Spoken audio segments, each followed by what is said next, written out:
ब्रेकनंतर आपल्या सगळ्यांचं पुन्हा एकदा स्वागत। मुख्यमंत्री देवेंद्र फडणवीसांनी आईस्क्रीम खाण्याचा आनंद घेतला। चव चांगली पण वजन वाढवण्याचं काम असं मिश्किलरित्या मुख्यमंत्री यावेळेला म्हणाले। राहुल नार्वेकर, अतुल सावे यांनी सुद्धा आईस्क्रीमचा आस्वाद घेतला। मुंबईतल्या छत्रपती शिवाजी महाराज टर्मिनस इथं वारणा सहकारी दूध उत्पादक संघाचा दुग्धजन्य पदार्थ विक्री केंद्राचा शुभारंभ सोहळा आज पार पडला। मुख्यमंत्र्यांच्या हस्ते या स्टॉलचं उद्घाटन झालं आणि त्यानंतर या सोहळ्यासाठी उपस्थित सर्व नेत्यांनी वारणा आईस्क्रीमचा आनंद देखील घेतला।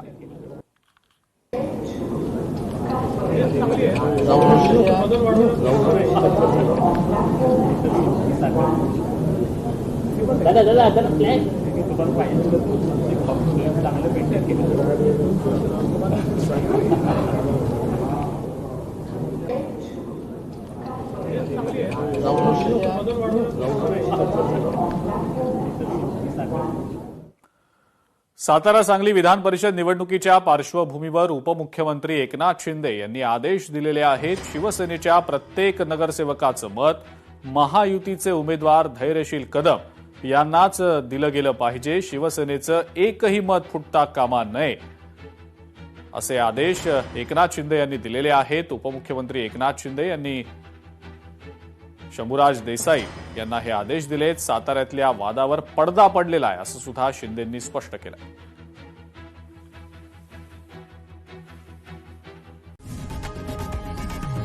लोकशाही मराठी ऐका, पहा, जागरूक रहा।